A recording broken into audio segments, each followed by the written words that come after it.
Salve, salve, galera! Mais um podcast Planejando Bem, que mal tem.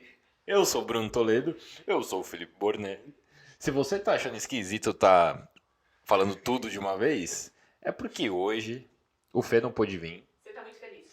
Eu tô muito feliz. Hoje é um dia muito especial. Hoje é um dia muito especial pro podcast Planejando Bem.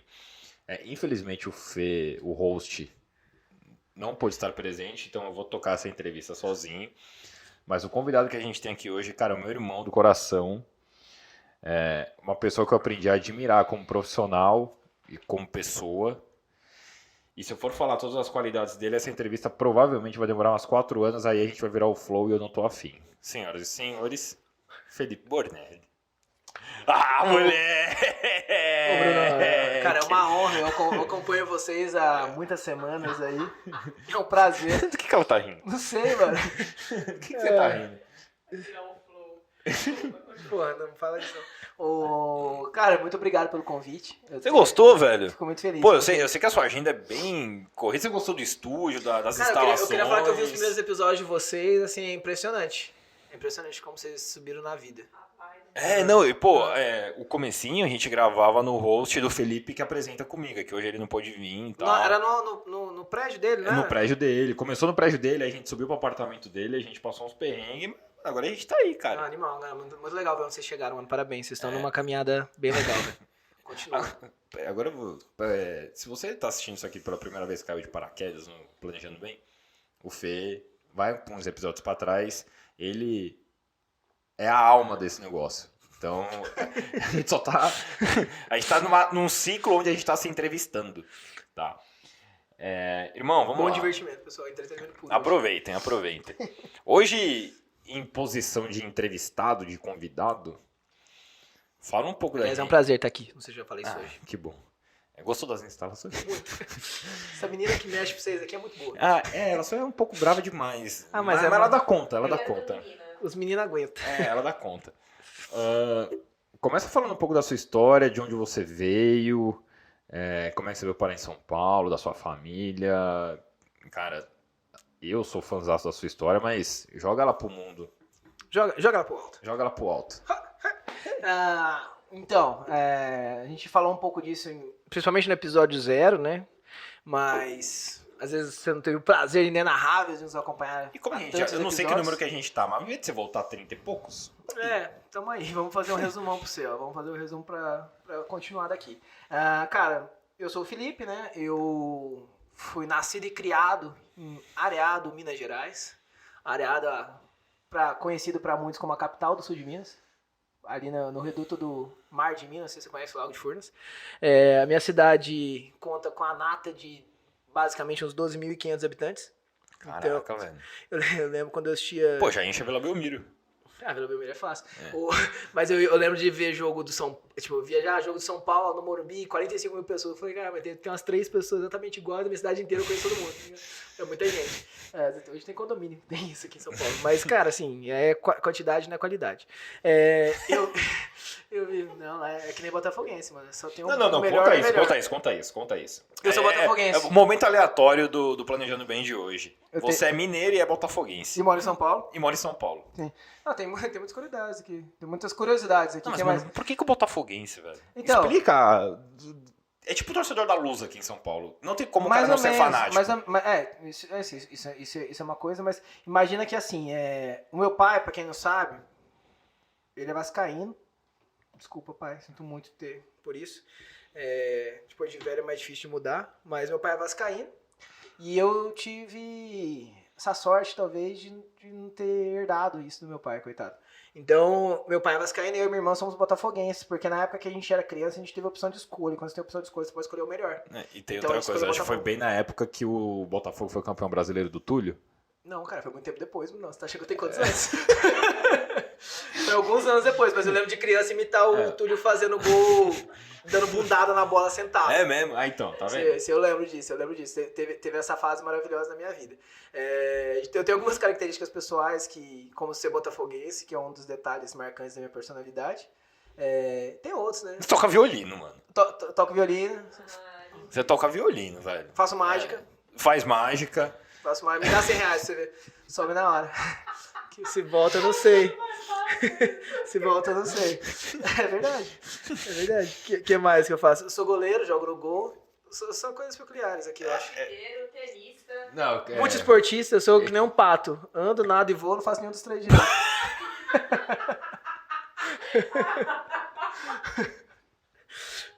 Esse episódio a gente vai cobrar mais caro. Então, aí em 2000... Aí, gente... Eu tô até com calor, mano. É verdade, isso é verdade. E aí, minha família tem uma funerária em Minas há 30 anos. É funerária Santa Terezinha. Se sua sogra é uma joia, nós temos a caixinha. Segue no Face. É verdade. Segue no Face, lá a gente faz Não, a gente tem uma parte de serviço público que a gente compartilha os falecimentos da época, tá? Porque isso é muito importante. Isso é muito legal. Esse é um serviço que meu pai faz, se esforça muito e realmente leva informação para as Peraí, outras mas dá mais pessoas. detalhe, como é que é? Da funerária ou do Facebook? Não, esse que você explicou agora, que tem a ver com a prefeitura, foi um negócio assim? Não, é um serviço de utilidade pública. Porque tá. sempre... cara, desde que eu sou moleque, eu lembro de, tipo, morrer alguém e o celular do meu pai tocar primeiro pra família avisando, e meu pai tinha que trabalhar, e segundo, era minha avó perguntando quem tinha morrido, toda vez. E aí depois era todas as outras pessoas da cidade perguntando quem tinha morrido também, porque o povo é curioso.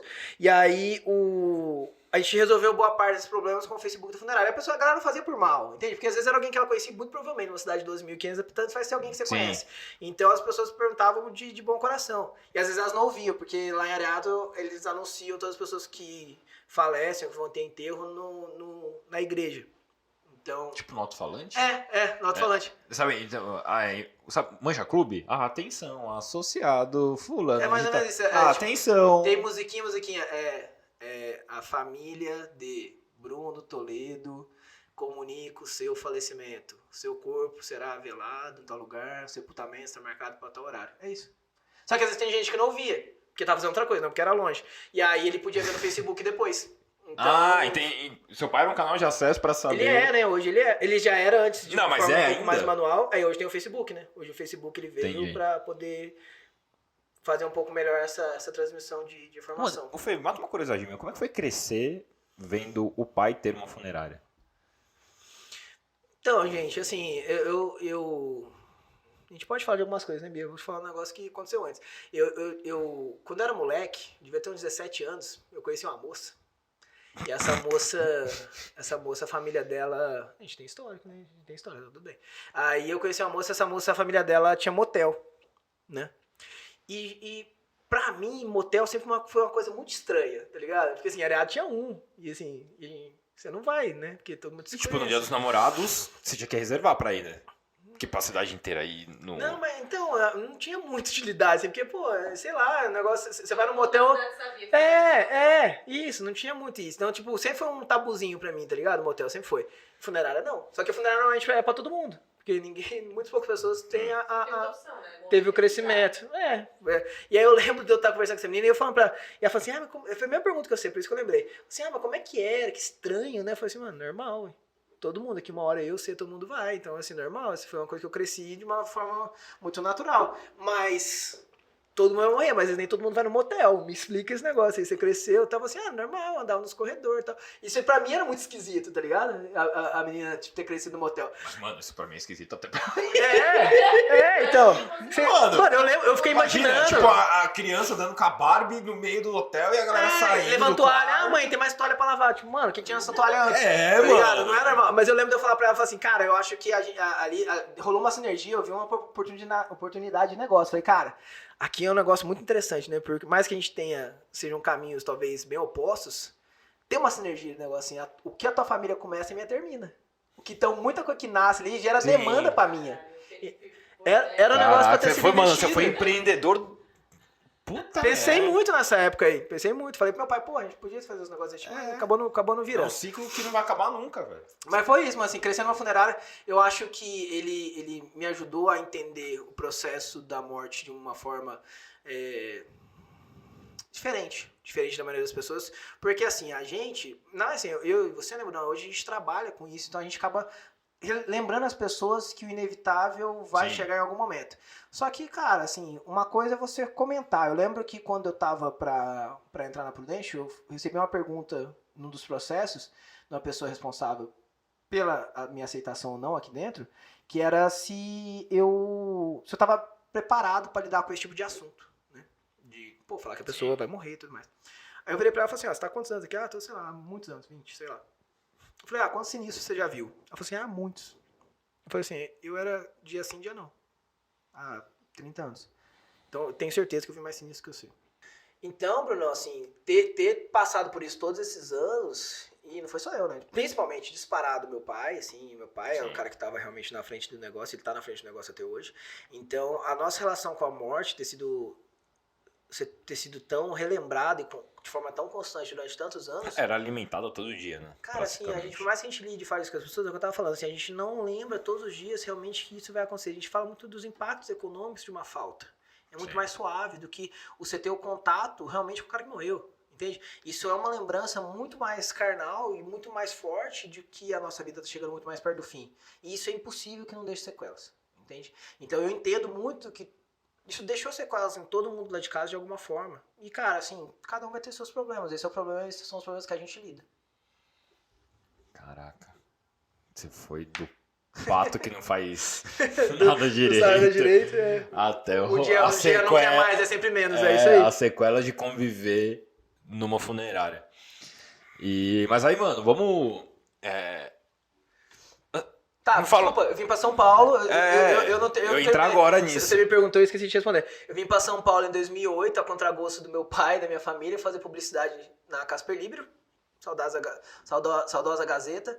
Então, me formei em publicidade. Na época que eu tomei essa decisão, fui assistindo televisão. Eu tava vendo aquele... Era um concurso de publicidade. Você decidiu fazer publicidade assistindo televisão? Eu não sabia o que eu queria fazer na época. Minha família queria que eu fizesse farmácia. Nunca quis, não gostava de fazer isso. Minha irmã seguiu esse caminho, mas não achava que fazia sentido pra mim. Eu tava caminhando muito pro lado de administração, e aí tinha... Ou seja, você não sabia o que você queria fazer. Administração é mais ou menos isso, mas ajuda muito. Eu acho que eu devia ter feito, ou devia fazer, em algum momento a gente tem que fazer alguma coisa, seja uma pós, alguma coisa de administração, sempre faz bem. Hoje faria muito sentido. Só que aí eu tinha um negócio chamado Profissionais do Ano, que era a premiação que a Globo dava pros melhores comerciais. Era tipo um Cannes, pra quem não sabe, o Cannes é a maior premiação que tem do mercado publicitário. E a Globo meio que fazia isso pro mercado nacional. Pô, era muito legal. Eu vi aquele negócio e falei, cara, que negócio animal. Não passava no Faustão, essa porra? Não, era na Globo mesmo, cara. Tipo, era um dia, tipo, Não, profissionais do ano. Não. Era tipo, era um programa. Era Profissionais do Ano, era uma premiação, tá ligado? E aí eu falei, porra, que animal isso. O que os caras fazem? Propaganda e tal. Eu falei, é isso aí. Só que assim, mano, você vai fazer publicidade numa cidade de 12 mil habitantes, você não tem muito mercado, entendeu? Então, quando eu vim pra São Paulo, eu sabia que eu não voltava. Eu sabia que eu não voltava pra cá. E quando eu vim pra São Paulo, eu saí de uma cidade de 12 pra 18 milhões, né? 12 mil pra 18 milhões. E aí... Estranhei muito. Nossa, imagino, velho. Mas eu não estranhei muito o trânsito. O que você mais estranha? Não estranhei muito o trânsito, porque qualquer lugar do mundo você sabe que São Paulo tem trânsito. Eu não estranhei muita violência, até porque eu não tinha muito contato, assim, queira ou não, você sabe, você vê em filme, você sabe as coisas. Eu não estranhei muito os prédios, achava bonito. Eu acho até hoje bonito os prédios, sabe? Na minha cidade tem um. Então... tem um, é o elevador. Então, tipo, lá, né, tipo, aqui é o edifício de PTO, lá é o prédio. Entendi. Então, tipo, a avó do meu amigo morava no prédio, então, tipo, a gente sabia onde era o prédio. E aí... Isso eu sempre achei bonito. Então, eu lembro na faculdade que os moleques me zoavam, que eu andava na Paulista, eu olhava pra cima, eu falei, mano, você vai cair. Eu falei, velho, isso aqui é muito legal. Só que, assim, vocês estão acostumados. Vocês não têm noção de como que isso aqui é legal. Vocês não têm noção de tanto que isso aqui é muito da hora. E hoje, tipo, eu ainda acho legal, mas não acho tanto quando eu vim. E, cara, é uma experiência que eu achava animal que hoje eu não tenho. Que é se maravilhar com um negócio desse, sabe? Só que o que eu achei a coisa mais esquisita de São Paulo foi as pessoas, mano. Foram as pessoas que foi a coisa que eu mais estranhei. Eu lembro de eu... Tipo, todo mundo com pressa, esse tipo de coisa? Mano, eu saía na rua da minha casa pra ir na padaria, que é 3 quarteirões, eu comentava 10 pessoas, as 10 pessoas não comentavam de volta. Acho que essa é a parte mais importante. Aí quando eu tava aqui em São Paulo, tinha um negócio muito engraçado, mano, que São Paulo, eu descobri aqui em São Paulo que a galera usava buzina pra alguma coisa no trânsito, não pra comentar as pessoas, porque na minha cidade é só pra isso. E aí as pessoas estavam andando aqui em São Paulo, ia passando no cruzamento, buzinar pra avisar que tava vindo, pra nenhum carro colidir com ela. Eu comentava de volta. Eu achei que eu achava, caralho, eu conheci no meu aqui, mano, olha que mundo pequeno. Opa! Não! Comentava, é sério, comentava. Às vezes eu até hoje, se alguém buzinar, eu devo comentar. E aí, então eu tinha isso, né, mano? Que eu, tipo, achava que eu conhecia todo mundo, que eu comentava. Então eu estranhei muito eu não ter isso, sabe? Mas você é um pouco assim ainda. Mas você é assim até hoje. De cumprimentar as pessoas. Sou, ok. Mas eu sou porque eu não abri mão de ser. Eu não abri mão de ser. Eu acho que, assim, a gente... Eu tenho uma teoria sobre isso, sabe? Por que a gente é assim aqui em São Paulo? Meu pai, ele ensinou um negócio pra mim e pra minha irmã quando a gente era bem pequeno, assim. A gente nunca teve uma condição de vida foda pra caralho, tá ligado? A gente nunca foi rico, mano. Nunca. A gente sempre viveu bem. Teve vezes que a gente passou por muito apertado. Meu pai já passou por uns perrengues pesados de não ter grana e dele sofrer muito com isso. E quando eu falo com meus clientes que, cara, talvez você não vai conseguir dar as oportunidades que você quer dar pra tua família. Uma das coisas que eu penso... Ah, tem alguém chorando dessa vez? Essa passagem é foda, porque eu lembro que meu pai, uma vez eu desci... Ele sempre se esforçou muito, né, mano? Eu lembro que eu desci na parte de baixo de casa. Amor, ajuda aí. Você me ajudou naquela vez, ajuda. É que ela não sabe o que é. E aí a gente tinha... Eu estudava no Objetivo, né? E a gente ganhava tanto de material, caralho. E aí chegou uma época do ano que a gente não ia conseguir mais continuar no Objetivo. Meu pai ia ter que tirar a gente. E eu lembro dele folheando os materiais. Isso me marcou bastante. Na época, porque, tipo, eu era muito criança e eu já entendi o que estava acontecendo. Então eu sei que ele se esforçou muito pra rolar tudo que rolou pra gente essa fase inteira. Então, assim, eu tive internet boa em casa muito antes dos meus amigos. Meus amigos tinham internet de escada, eu não tinha internet em casa e meu pai colocou internet a rádio. Pô, isso é da hora pra caralho, internet a rádio. Você podia entrar a qualquer horário. Internet a rádio? Internet a rádio é animal, mano. É um animal, porque assim, ele veio na época da internet de escada. Internet de escada, como é que funcionava? A gente entrava a partir de sábado, 2 horas da tarde, e saía domingo, meia-noite, né? Você ficava num pulso só. Sim. Só que minha mãe, mano, na época, pra gente poder dar uma ajudada em casa, minha mãe trabalhava com telemensagem. Então a minha mãe, ela tinha que ligar pras pessoas e falar assim: Bruno, a Mari te mandou essa mensagem. Ela colocava um som que era uma mensagem que a Mari tinha escolhido pra te mandar. Porra, era legal pra cacete. Eu trabalhei com a minha mãe cobrando essas mensagens da galera. E recebi, mano, era muito barato. Sim.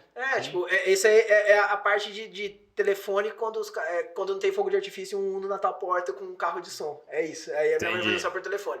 Então a gente não podia. A vergonha é menos. A gente não podia tirar isso no final de semana da minha mãe. Então a gente não tinha internet por muito tempo porque a gente não podia. Minha mãe usava o telefone. E aí, quando teve oportunidade, meu pai colocou uma internet a rádio pra gente. Porra, isso foi da hora pra cá. Então, tipo, quem olhava de fora, assim, caralho, mano, os moleques tão estourando. Os caras tão foda, tão internet a rádio, os caras tão estourando. E, mano, não. Era o que a gente podia ter. Demorou pra caralho pra gente ter alguma coisa e com muito custo a gente teve. Então, tipo, a gente nunca teve grana pra caralho em casa, tá ligado? A gente sempre teve uma condição boa e batalhou muito pra isso. Só que o negócio do meu pai, ele sempre foi baseado... A funerária, né, sempre foi baseada em prover uma dignidade num momento muito difícil das pessoas, né? E o jeito que meu pai... A parte maior da população de Areado e do mundo inteiro é uma galera que talvez não seja abonada pra cacete, sabe? Sim. Que conta grana e tal. E era a maioria dos clientes do meu pai. Entende? E talvez a maioria dos clientes do meu pai... Por mais que a gente não fosse rico pra caralho, a gente talvez ainda tinha em alguns momentos algum conforto a mais do que eles. Entende? E pra uma criança, é muito difícil explicar isso. Sem tornar ela uma pessoa escrota. Então, o meu pai fez um trabalho muito bom comigo e com a minha irmã. Era pra gente ter sido uns adultos escrotos, assim. Eu tenho uma preocupação muito grande, no dia que eu for pai, de não criar um adulto escroto pro mundo. Acho que essa é a maior responsabilidade do pai. E meu pai fez isso muito bem feito. Eu lembro do meu pai chegar e falar pra mim e pra minha irmã que... Se a gente tinha algum conforto, alguma coisa na vida, era por causa das pessoas da cidade, que eram clientes dele e tinham o serviço do meu pai, que não tinham as mesmas coisas que a gente. Entendeu? E aí a gente nunca podia destratar ninguém. Eu nunca podia destratar ninguém. Entendeu? Porque era por causa daquela pessoa que eu não conhecia e se em algum momento eu achasse que eu era melhor em alguma coisa que ela, e era criança, e criança não tem empatia nenhuma, você tem essa tendência, eu tava errado pra cacete. E meu pai me ensinou isso desde moleque. Então, na época que eu não tinha empatia, e por naturalidade você não tem empatia, meu pai forçou isso na gente, e depois eu cresci entendendo isso. entendeu? Então aqui em São Paulo, eu acho que as pessoas, elas não te olham na cara, não te cumprimentam, não te tratam bem, porque elas acham que elas nunca mais vão te ver na vida. E elas não vão depender de você em nenhum momento. Então, por interesse próprio, elas acham que elas não precisam te tratar bem, porque se elas te tratar bem ou mal, foda-se pra elas. Essa é a minha teoria sobre as pessoas de São Paulo, que não estão nem aí pras outras pessoas, porque acham que aquela pessoa é mais uma pessoa que tá passando na vida dela. E como eu fui crescido, como eu cresci sendo ensinado de que toda pessoa era importante, independente do que fosse, tipo, eu aprendi isso desde muito pequeno, eu levei isso com uma forma muito genuína, que hoje eu vejo todas as pessoas, eu posso ter visto essa pessoa uma vez na minha vida ou não, essa pessoa é uma pessoa que eu tenho que respeitar, que eu tenho que tratar bem, porque, cara, hoje eu entendo que cada um tá passando por umas merdas diferentes. Então você não... Sim. Cara, você tem um pouco mais de empatia, cada um tá com os seus B.O. pra resolver. Você definiu muito bem as pessoas de São Paulo. E depois que você definiu muito bem como funciona 98% da população paulistana, irmão, conta pra gente o que você fazia, qual era a sua atividade profissional antes de CLP? Tá, eu me formei em publicidade, aí eu nunca quis trabalhar em agência, porque eu achava que você vendia muito barato a vida. E aí meu primeiro emprego quando eu estava em São Paulo foi trabalhar foi estagiário de uma empresa de administração de hotéis internacional. Multinacional, hoteleira. Botava assim no currículo. Uma multinacional, hoteleira. E era mesmo. Mas eu achava confuso falar desse jeito. Aí eu fiquei lá como estagiário um tempo, aí depois... desculpa.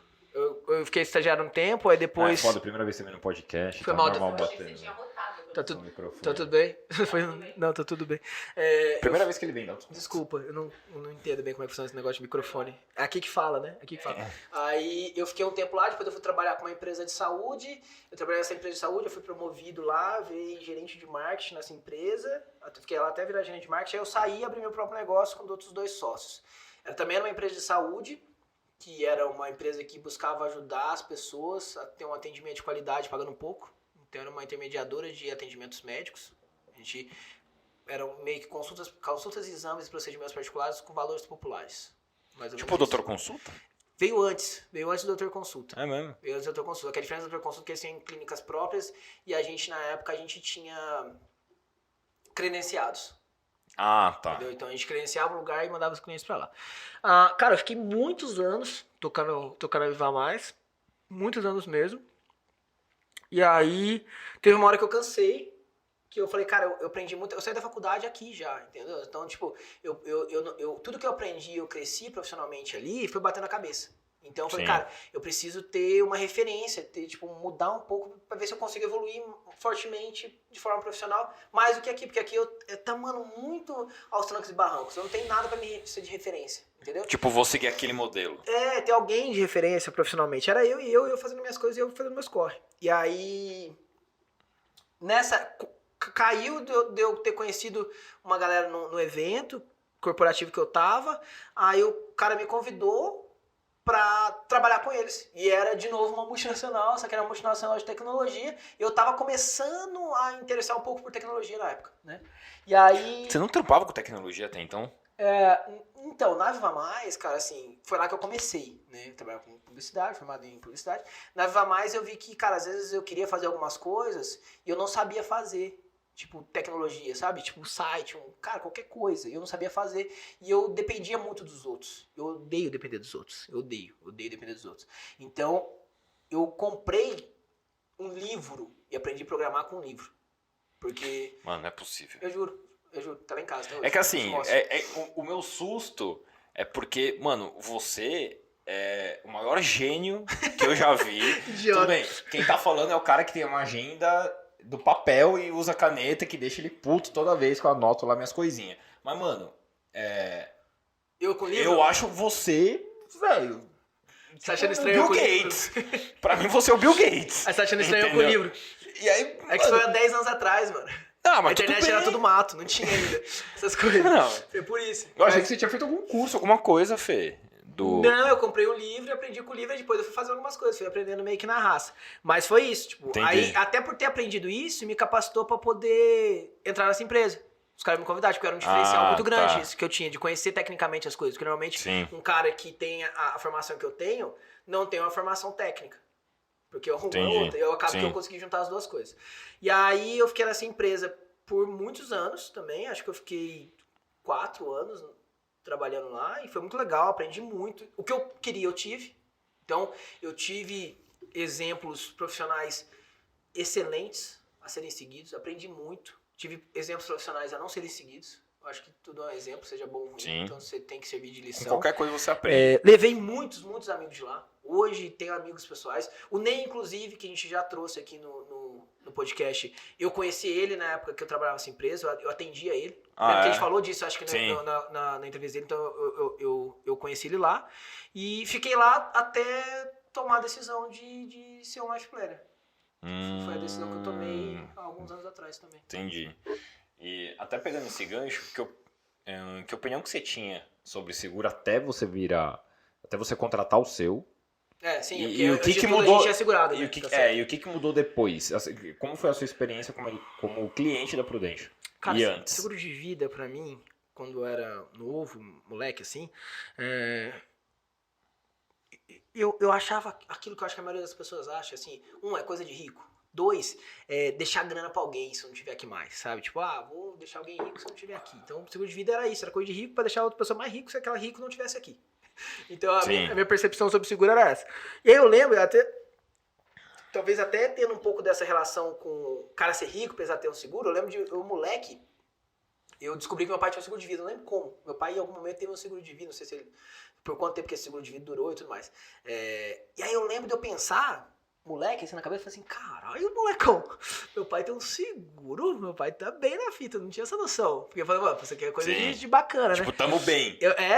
Tamo bem. E aí eu pensei, e eu lembro de eu pensar nisso, e eu lembro de eu pensar um negócio que na época, assim, hoje me surpreende eu ter pensado isso, porque eu era muito novo. E eu lembro de eu pensar que, cara, eu falei, mano, que animal, né? Que legal. Meu pai, acho que como eu cresci na funerária, eu não tinha essa relação tão distante. Distante, tipo, porra, não quero falar de morte e tal, porque atrai, mano, não, tipo, eu tô vendo aí. Tipo, você falando ou não, a pessoa vai morrer do mesmo jeito. Então, quando eu vi que meu pai tinha um seguro de vida, eu falei, cara, que animal. É uma responsabilidade muito da hora. Meu pai tá pensando.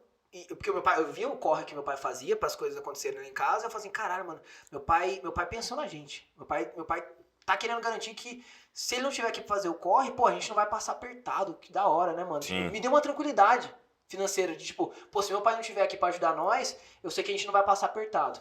Eu não sabia nem de quanto era, tá ligado? O seguro dele. Mas essa. Quantos anos você tinha? Mano, não tenho ideia. Eu era criança, Bruno. Eu era criança. Eu devia ter 12. Vixe. Tipo, eu era criança. Eu era bem criança. Por isso que me surpreende eu ter tido essa percepção com relação ao seguro. E aí passaram-se muitos anos. Não pensava em seguro mais, porque eu era muito novo, nunca tive essa consciência e tal. E aí o Japa jogava bola com o Japa. O Japa, ele foi o cara que me apresentou pro Prudential, né? Eu jogava bola com o Japa há alguns anos já, e aí um dia ele me mandou uma mensagem, falou assim, tava trocando ideia com o Volt era um brother nosso que jogava bola com a gente, um abraço, Volt, saudades. E aí o Volt falou assim, você já trocou ideia com o Mineiro sobre o teu trampo? E aí eu falei, não, vou mandar uma mensagem pra ele, aí eu tô te mandando uma mensagem, cara, pra eu poder te apresentar meu trabalho.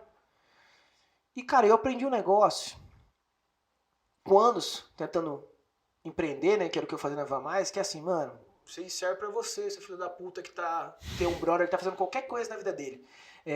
Dá valor pro negócio do cara, mano, dá valor pro negócio do cara. Escuta o que o cara tá falando. Se o cara abrir uma lanchonete, vai comer lanche na lanchonete do cara, mano. Se o cara tem uma oficina, leva teu carro pra consertar na oficina do cara. Porque, mano, é o teu brother tentando vencer na vida, entendeu? E aí, quando o Japa me mandou essa mensagem, não importava o que fosse que o Japa tinha pra me mostrar. Eu falei, lógico, mano. Vou aí, vamos trocar uma ideia.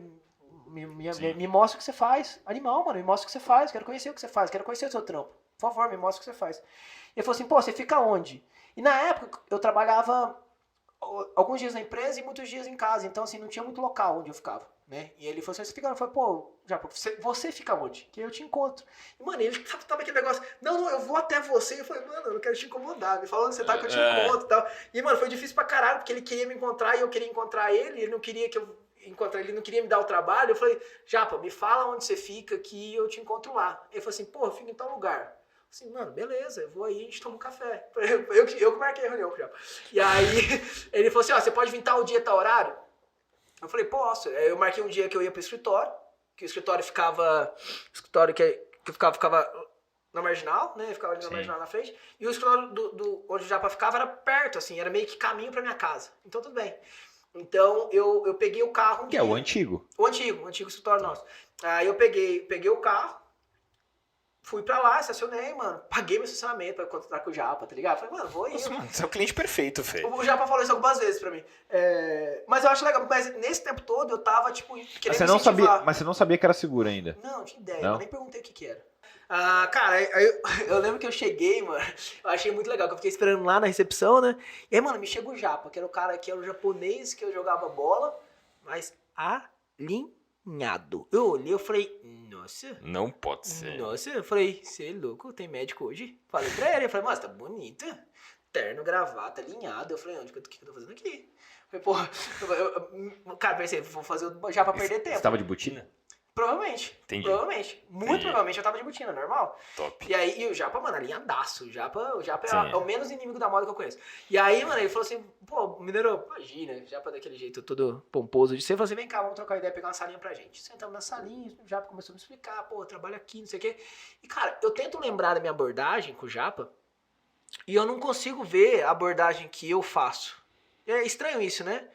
A abordagem que o Japa fez, assim, a reunião que eu tive com o Japa, pareceu tanto um papo. Eu não sei se meus clientes têm essa noção, veem as reuniões que a gente tem da forma que eu vejo a que eu tive com o Japa, porque eu não lembro de ser abordado. Ele me explicou mais ou menos, ele trocou ideia e eu contei a minha história. Foi uma conversa. Foi uma conversa longa com o Japa. Eu contei a minha história, ele pegou alguns dados, ele me fez refletir sobre algumas coisas, do tipo, o Japa me fez pensar muito sobre o que aconteceria se eu não tivesse aqui mais, tá ligado? O que aconteceria se desse alguma merda comigo, eu tivesse que voltar pra casa dos meus pais. Tipo, essa era uma preocupação grande que o Japa tinha, tá? Então o Japa me fez pensar muito nisso, sabe? Tipo, me fez pensar o quanto a minha independência estava em risco e qual seria o impacto se eu levasse isso de volta pra casa dos meus pais. Entende? Então, ele me fez refletir muito. Eu acho que o Japa é muito bom. Então, nisso ele me fez refletir bastante em coisas que eu nunca tinha parado pra pensar, talvez. Eu sempre tive uma preocupação comigo, com os meus pais, mas eu nunca tinha parado pra pensar. E quando ele me trouxe após, tanto que ele foi em casa, ele, o Gu, ele levou, ele mostrou pra mim. Na segunda reunião o Gu já foi. O Gu foi. Até explicar por quê. Porque quando acabou a reunião com o Japa, quando a gente tava terminando, acho que ele terminou de preencher, pegar minhas informações e tal, ele falou assim, cara, ele não conhecia essa parte da minha vida, a gente jogava bola junto, entendeu? Tipo, ele não conhecia a minha vida. E aí ele falou assim, cara, tua história é animal, não sei o quê, você se importaria de contar ela pro cara que trabalha comigo? Eu falei, ué, não, tá ligado? Vamos trocar ideia, tipo, tamo aí, é o que a gente faz da vida. Eu falei, por quê? Ele falou, não, mano, acho muito louco, acho que, tipo, seria bom pra ele escutar. Falou isso, beleza. Aí quando ele foi em casa, ele levou o Gu. E aí, eu lembro de preencher proposta e tal, com o Gu, ele apresentou o plano pra gente, mostrou que as coisas aconteceriam. Eu não lembro de produto, entende? Eu não lembro de produto na época, eu lembro de sensação. A sensação de que eu tava resolvendo o problema que ele tinha me apresentado, enquanto eu podia. Então, Sim, tipo, eu não quantifiquei, eu não falei assim, eu tenho 1 milha, meia milha, eu tenho 100 mil. Eu falei assim, cara, eu tô resolvendo. Enquanto eu tô podendo, eu tô resolvendo. Sim. Então, aí o Gu foi, se conheceu, e isso culminou com a minha entrada na Prudential, porque eu não sabia. Mas depois que minha pós tinha sido demitida, eles tiveram esse cuidado, depois que minha pós foi demitida e tudo mais, passou-se um tempo, o Gu me ligou. Assim, pô, você não quer vir tomar um café aqui na agência? Eu falei, caralho, esses caras gostam mais de tomar café. Eu falei, vou, mano, vou. Aí eu fui pra agência lá, tomei um café com o Gu, aí ele me perguntou mais algumas coisas da minha história, eu troquei mais uma ideia com ele, ele me explicou um pouco da Prudential por dentro. Aí quando ele me explicou a Prudential por dentro, eu falei assim, você acha que isso aqui faz sentido? Você se vê fazendo isso? Eu falei, cara, não sei, eu conheço muito pouco, tal, acho muito interessante o que vocês fazem, tanto que eu sou segurado. Ele falou assim, vai ter algumas aulas, tem que ouvir, Sim. Tem que assistir e tal, pra ver se faz sentido pra você. Você quer participar dessas aulas pra você conhecer? Desses dias, dessas apresentações? Eu falei, pô, sim, tudo bem, tamo aí já, a gente vamos conhecer. E eu lembro de estar na sala ali, mano, falei assim, mano, isso aqui tem nada a ver comigo, esses caras que estão aqui, mano. Se isso aqui é um processo seletivo, eu já tô muito atrás. Eu tô aqui porque eu não tenho nada a fazer hoje à noite. Porque eu tô muito atrás. Esses caras aqui estão... Eu também tive essa sensação. Mano, eu olhava, eu falei assim, mano, os caras devem estar olhando falando, quem que é esses moleque aqui, não sei o quê. Eu olhava pros caras e falava assim, mano, esses caras aí são bons, esses caras aí que estão aí são foda. Os caras perguntavam os negócios da hora. Eu falei, caralho, mas isso aqui não é pra mim, mas tô aqui, já me comprometi com o cara e vou. E aí tem tem todos os temas e tal, e aí ele me ligou, falou assim, mano, e aí, o que você achou? Eu falei, pô, tô achando animal, vamos continuar. E eu lembro que de todas as pessoas que estavam na sala aquele dia comigo, ninguém mais foi aprovado. Ninguém mais foi aprovado. Eu fui o único aprovado daquela turma. E, tipo, todos eles caíram em algum momento do processo. Sim. Isso me fez refletir, porque, cara, às vezes aparece... Nossa, eu não lembro quem é que tava comigo, velho. Pode ser que surgiu alguém. Não, hoje se eu ver eu também não lembro, mas eu lembro de perguntar isso pro Gu na época. Ah, tá. Por causa que isso me marcou, tá ligado? Entendi. Então tipo, o meu processo de virar cliente, ele veio muito pouco antes de eu também virar um life planner. Entendi. E, mano, tem um negócio aqui que me chamou a atenção. Você tem 2 apólices. Tenho 2 apólices.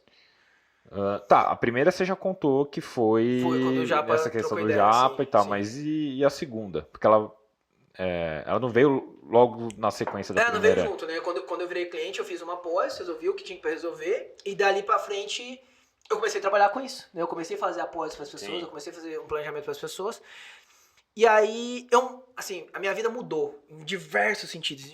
Minha vida mudou bastante coisa. Assim, minha vida mudou responsabilidade em casa, porque culminou com a saída da Bia do trabalho. Então, tipo, Sim. algumas coisas acabaram sendo mais responsabilidade minha do que eram antes, entende?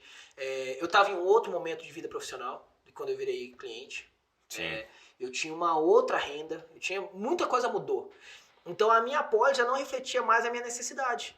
Então, Entendi. assim, se algum dia você, cliente, eu falo pra você, cara, a gente tem que rever seus números, brother, não é porque eu quero te vender outra apólice, é porque você vai precisar se a sua vida mudar. A minha vida mudou, eu precisei. E eu fui atrás do Japa pra falar pra ele, cara, eu quero fazer uma segunda apólice.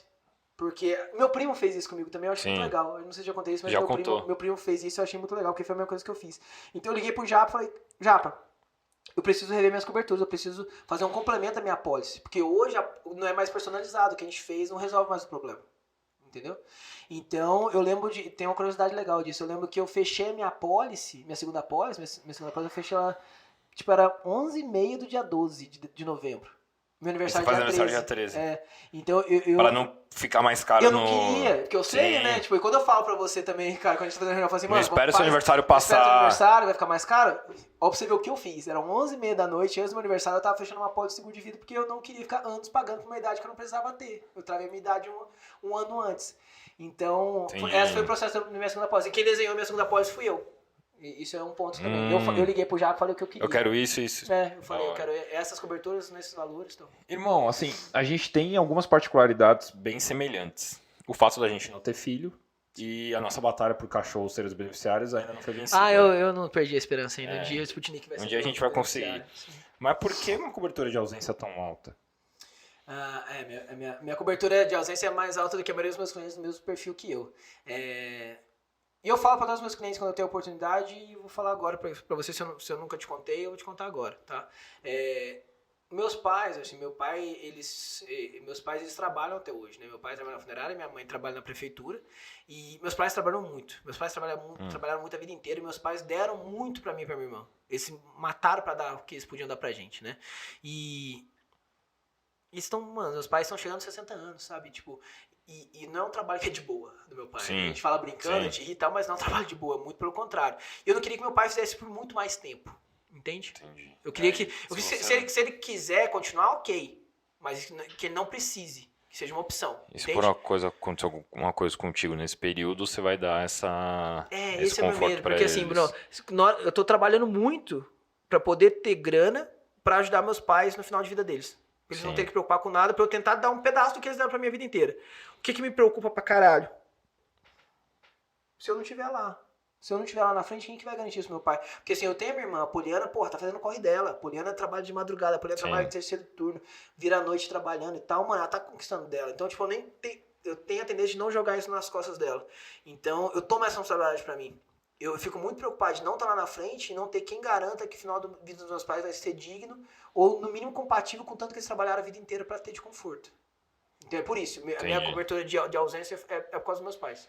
E, cara, outra coisa que me chamou a atenção você tem a cobertura de morte acidental nas 2 apólices?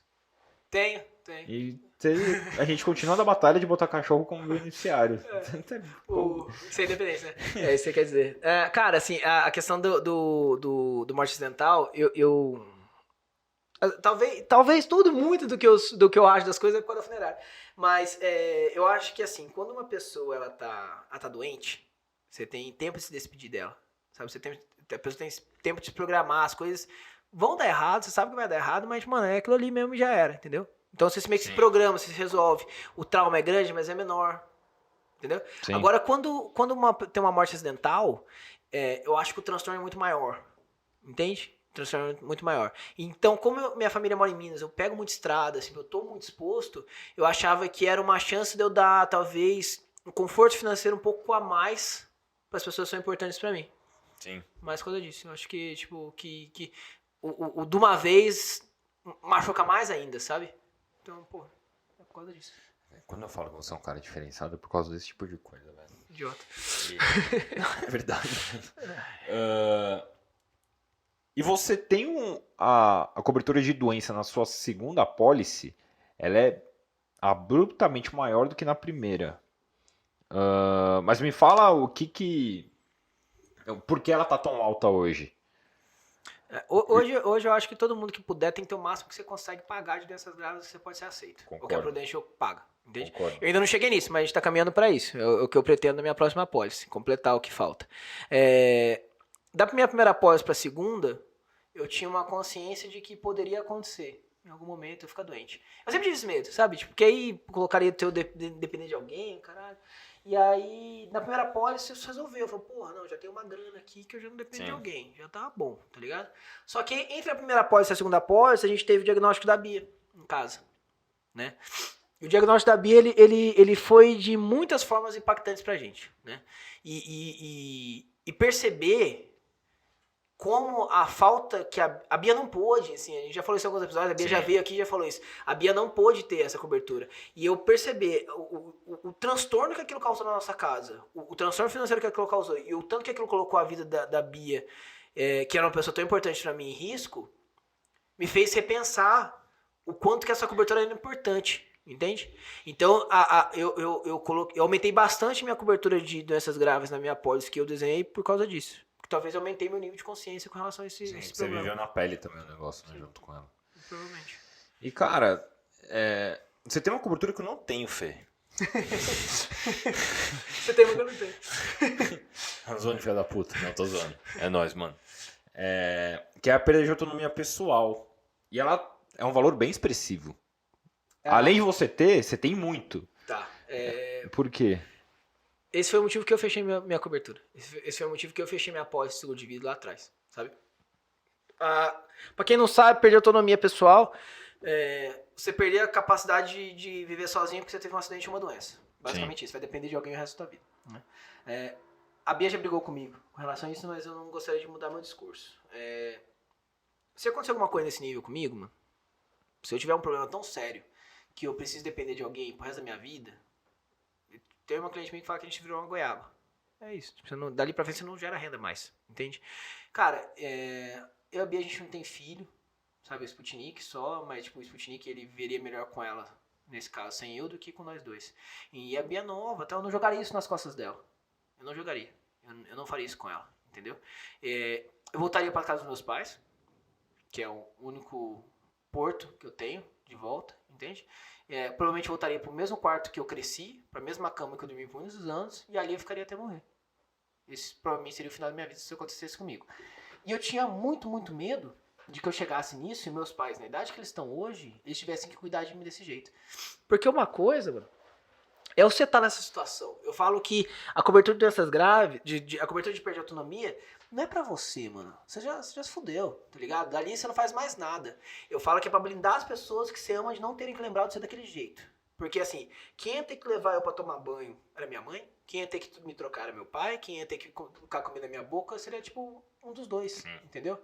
Então eu ia ser o filho que saiu de casa, numa cidade de 12 mil habitantes, pra tentar ganhar a vida numa cidade de 18 milhões, deu muito certo por muito tempo, e por uma infelicidade do destino voltou pra casa pra ser cuidado. E sem eu ter nenhuma opção, nem voz, decisão sobre isso. Entende? E eu não teria o que fazer. Meus pais teriam que lembrar de mim desse jeito.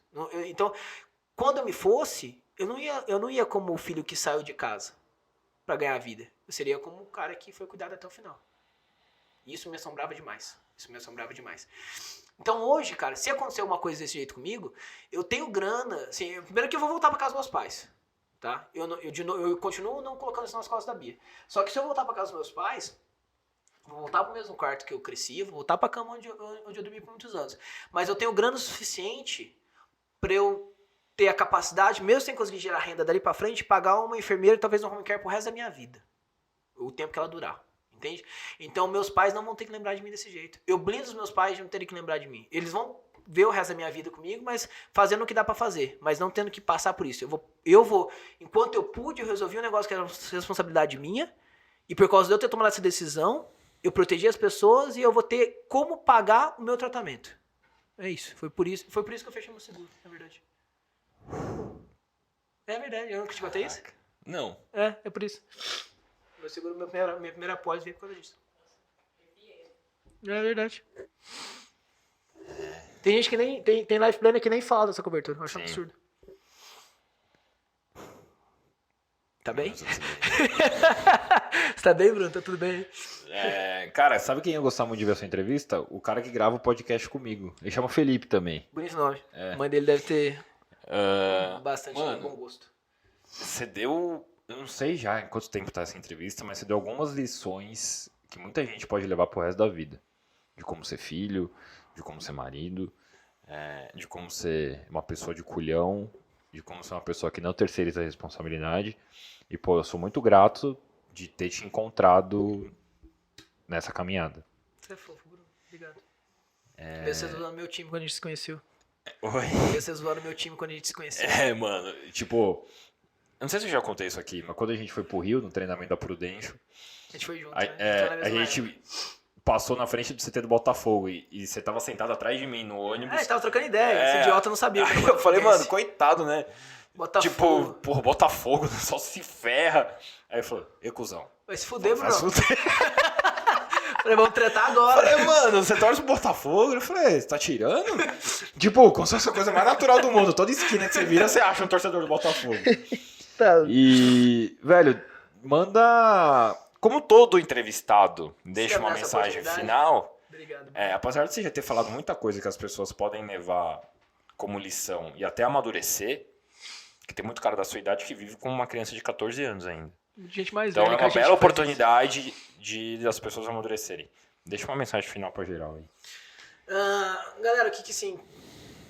Eu acho que a gente passa por muita coisa nessa vida, né? Assim, a gente costuma falar que a Prudential não é pra todo mundo. Né? A Prudential não é pra todo mundo, assim... O nosso trabalho, em geral, não é pra todo mundo, porque nem todo mundo passou na vida que precisa passar pra dar valor nas coisas que são importantes. Né? E talvez você não precise passar, de fato. Se você conseguir ter o mínimo de capacidade de aprender com o erro do outro, ou com a experiência do outro, pô, você já não tem que ter que inventar a roda, alguém já inventou pra você. Então, tente ver nas pessoas que já passaram as coisas, entender que você não é um alecrim dourado que tá imunizado com todos os problemas do mundo, cara. Sim. Assim, se acontece com alguém, meu pai fala muito isso, meu pai fala assim, gente que nunca morreu tá morrendo. Então, assim, brother, gente que nunca ficou doente tá ficando doente, carro que nunca quebrou tá quebrando, gente que nunca foi roubado tá sendo roubado, gente que, tipo, que nunca várias coisas tá acontecendo com coisa, cara, porque pode acontecer, você tá exposto a essa possibilidade. Então, não ignora esse fato. Esse é o começo de conversa. Não ignora o fato de que se tem uma chance em 1 milhão, essa chance pode ser com você. Não paga o preço. Não paga o preço de correr o risco. E o que eu quero dizer quando não pagar o preço de correr o risco é assim, enquanto você tem a capacidade de resolver um BO que é seu, se você pode, resolve. Resolve, porque ninguém é obrigado a resolver os seus BO por você. Se você pode, você resolve seus BO. Porque você falou, ninguém é uma criança de 14 anos, mas nem criança de 14 anos tem que deixar BO pros outros. Então, cara, se você pode, tenta se planejar ou se proteger ou não deixar o mínimo de ponta solta pros outros pra não, cara, passar as merdas e não respingar nos outros. Se você já fizer isso, cara, já é um ser humano bem acima da média do resto das pessoas e já vai fazer um mundo melhor. Já te agradeço um dia eu te encontrar no busão e você falar pra mim que, porra, eu sou um cara melhor. Obrigado. Valeu, mano. Sabe quem ia gostar de ver essa entrevista? O cara que faz esse podcast comigo, não pode estar presente. Ô, gente. Uma pena, coitado. Curte, comenta. Assim, você tem uma obrigação como cidadão de mandar essa entrevista para todas as pessoas que você conhece. Porque eu tenho certeza que alguém vai evoluir um pouco escutando o que o Felipe tá dizendo. Você é um anjo. Se inscreve no canal, ativa o sino. Eu vou começar diferente. @ChipOProduções, @Bruno Toledo LP. Posso falar meu Instagram também? Mas você vai acertar dessa vez? É @FBornelli. Me segue lá. Tem aleluia. muita foto do meu cachorro e do Parmegiano Augustus. E a gente se vê no próximo que tem novidade vindo por aí. Beijo. Fiquem bem, pessoal.